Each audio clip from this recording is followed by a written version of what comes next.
Tirupati district, Andhra Pradesh.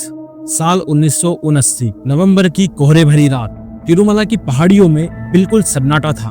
हर कोई गहरी नींद में सो चुका था। चारों तरफ इतनी शांति थी कि पत्तों की सरसराहट भी सुनाई दे रही थी। और तभी अचानक पहाड़ी की चोटी पर बने हुए एक मंदिर में से घंटियों की आवाज आने लगती है, जिससे पूरा तिरुपति शहर कांप उठा।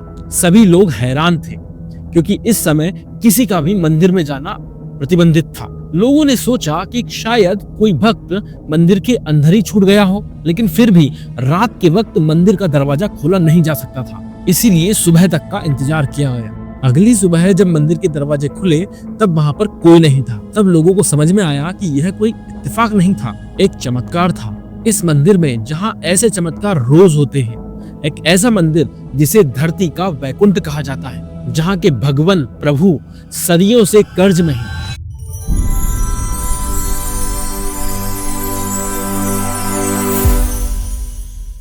आंध्र प्रदेश के तिरुपति डिस्ट्रिक्ट में बसी तिरुमला पहाड़ियां 7 पहाड़ियों का एक ग्रुप है। ये पहाड़ियां शेषनाग के 7 सिरों का प्रतीक है। इस रेंज की 7वीं पहाड़ी वेंकटाद्रि पर बसा है कलयुग का विष्णु धाम श्री वेंकटेश्वर टेम्पल, यानी तिरुपति बालाजी, जहां से अभी कुछ समय पहले एक खबर भी आई थी। अगर आप लोगों को याद हो कि वहां पर जो स्पेशल लड्डू मिलता है जिसे जीआई टैग मिला हुआ है, उसमें यूज होने वाले घी में जानवर की चर्बी पाई गई।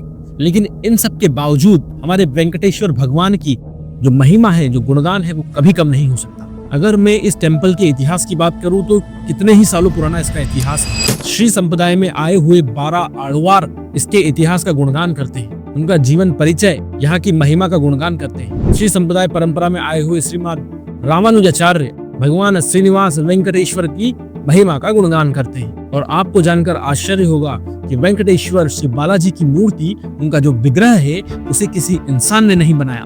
वो स्वयंभू है, स्वयं से आया हुआ विग्रह है, और वो साक्षात भगवान विष्णु ही हैं। जिस प्रकार से भगवान जगन्नाथ कलयुग के लोगों का उद्धार करने के लिए विराजमान है जगन्नाथपुरी के मंदिर में, उसी प्रकार वेंकटेश्वर श्री बालाजी भगवान विराजमान है आंध्र प्रदेश के तिरुपति में। ऐसा माना जाता है कि कलयुग में लोगों के ऊपर हो रही परेशानियों को दूर करने के लिए भगवान बालाजी ने अपना यह अवतार इस धरती पर प्रकट किया। इस मंदिर से कई सारे चमत्कार जुड़े हुए हैं।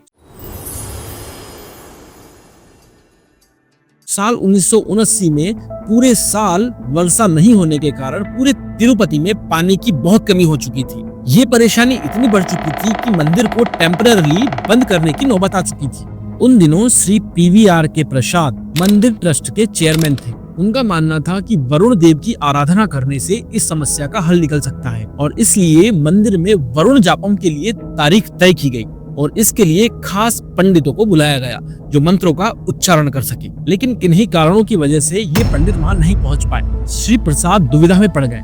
क्या वो कुछ गलत कर रहे थे? तब वो बालाजी की तरफ मुड़े और उन्होंने भगवान से हाथ जोड़कर सिर्फ एक इशारा मांगा। तब फिर उस रात पूरा मंदिर घंटों की आवाज से गूंज उठा। इसे बालाजी की सहमति मानकर अगले ही दिन वरुण जाप शुरू किया।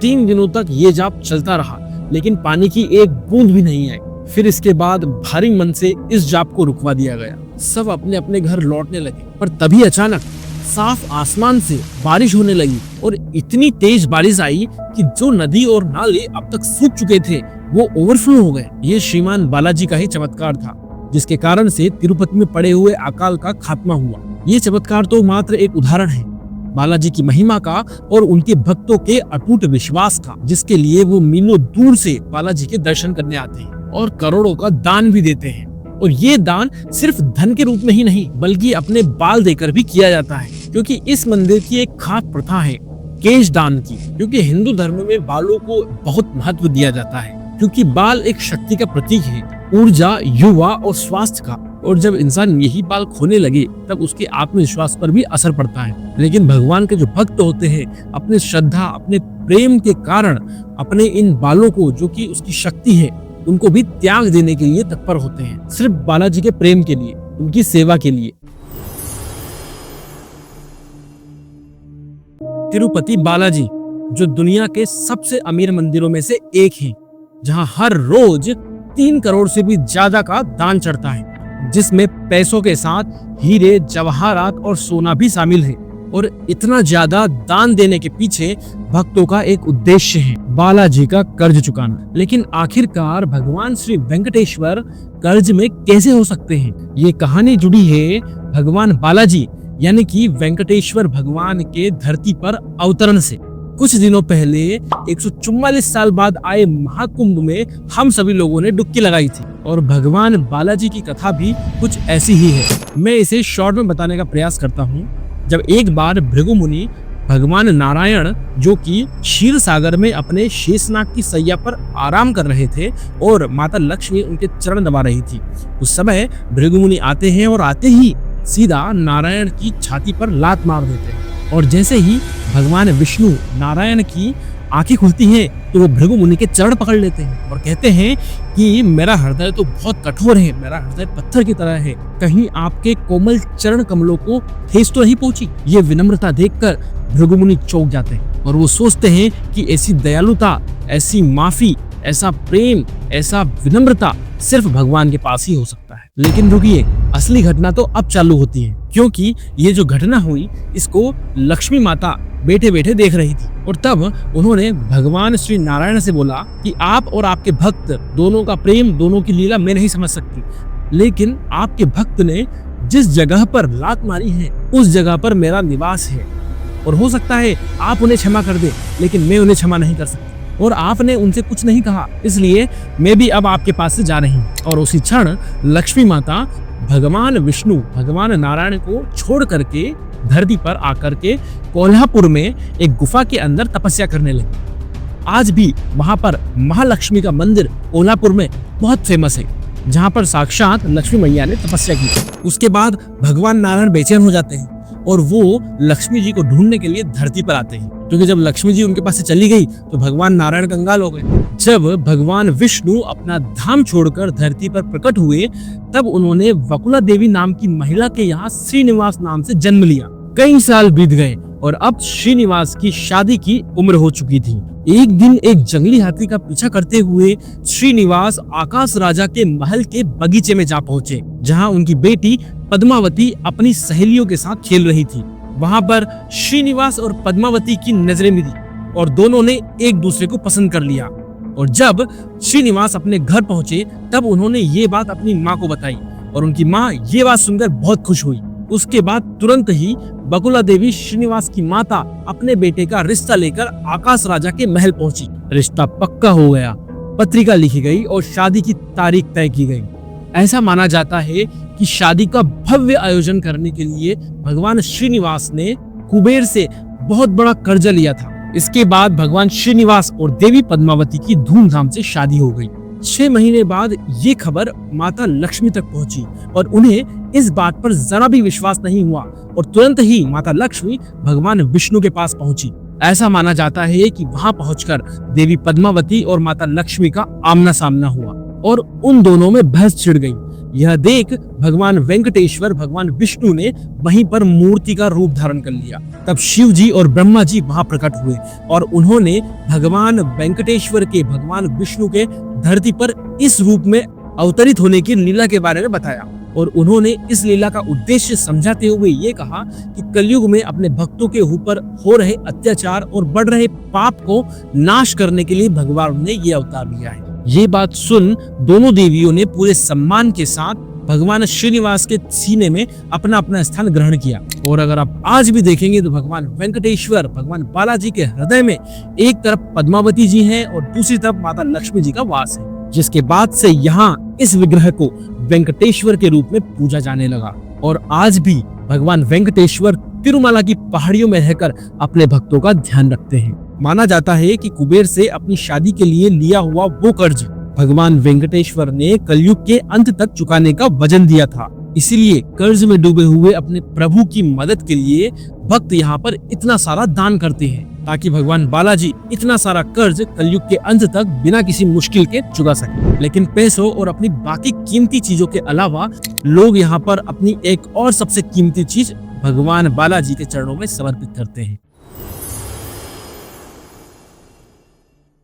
क्या आपने कभी सोचा है कि तिरुपति बालाजी में लोग अपने बाल क्यों दान करते हैं? हर साल करीब 40 मिलियन लोग तिरुपति बालाजी दर्शन करने आते हैं जिनमें से हर रोज 20,000 लोग यहाँ पर अपने बाल समर्पित कर देते हैं। यहाँ की मान्यता के अनुसार यहाँ केश दान देने से इंसान की हर मान्यता पूरी होती है। लोग यहाँ पर आकर कई मन्नतें मांगते हैं और पूरी आस्था के साथ अपना सिर मुंडवा देते हैं। मंदिर में काम करने वाले लोग इन बालों को इकट्ठा करते हैं, उन्हें धोकर साफ करते हैं और फिर इनसे हेयर विक्स और हेयर एक्सटेंशंस बनाए जाते हैं। ऐसा माना जाता है कि पूरे विश्व में इंडियन हेयर की वैल्यू बहुत ज्यादा है, इसलिए बड़ी मात्रा में इन विक्स को ग्लोबली बेचा जाता है। हर महीने मंदिर का ट्रस्ट इन बालों से 2 मिलियन रुपयों तक कमाता है, जिन पैसों का इस्तेमाल चैरिटी और बाकी के सोशल वर्क में किया जाता है। लेकिन यहाँ केशदान क्यों किए जाते हैं?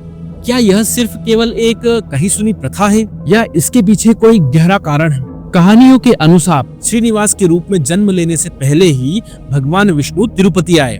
उस समय एक ग्वाले की कुल्हाड़ी से गलती से उनके सिर पर एक चोट लग गई थी। इस चोट के कारण उनके सर से थोड़े बाल गायब हो गए।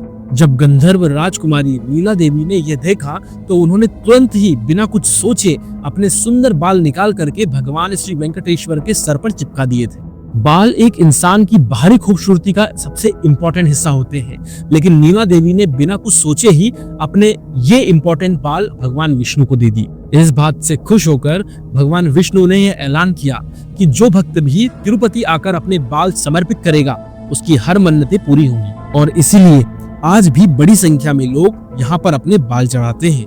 1200 साल से चली आ रही ये प्रथा इस बात का प्रतीक है कि बाहरी संसार और इसकी खूबसूरती को छोड़कर आत्मा और भगवान से मिलने का। कहते हैं कि नीला देवी के बाल आज भी मंदिर में स्थापित भगवान वेंकटेश्वर के विग्रह के ऊपर लगे हुए हैं, जो कि असली हैं और सदियों से ऐसे ही खूबसूरत हैं, जिसके पीछे का राज आज तक कोई नहीं समझ पाया है। लेकिन सिर्फ यही नहीं, इसके अलावा और भी कई अनसुने राज हैं जो इस मंदिर की दीवारों के अंदर छुपे हुए हैं।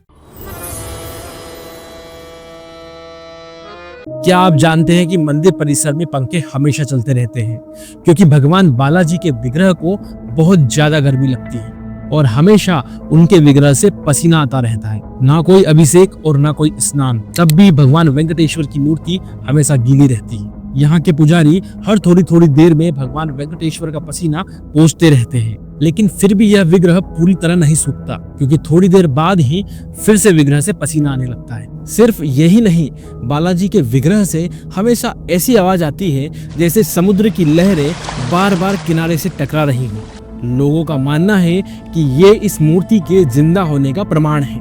कहते हैं कि बालाजी के चरणों से एक नदी बहती है, विरजा नदी। मंदिर में बना कुआं भी इसी का एक हिस्सा है, जिसे टॉय वेल कहा जाता है। ये कुछ कारण हैं जो लोगों को यकीन दिलाते हैं कि यहाँ पर स्वयं वेंकटेश्वर, स्वयं भगवान विष्णु विराजमान है। और तो और इस मंदिर में भगवान को चढ़ने वाला दूध, घी, फूल, पत्ती या चाहे कुछ भी हो, वो इस मंदिर से 22 किलोमीटर दूर एक गांव से आता है। लेकिन ना तो आज तक किसी ने इस गांव का नाम सुना है और ना ही आज तक इसे कोई ढूंढ पाया है। इस गांव का एग्जिस्टेंस आज भी एक बड़ा राज है। क्या आप लोग कभी तिरुपति बालाजी गए हैं? तो मुझे कमेंट्स में जरूर बताएं। और क्या आपने भी वहां पर वो वाइब्रेशन फील की?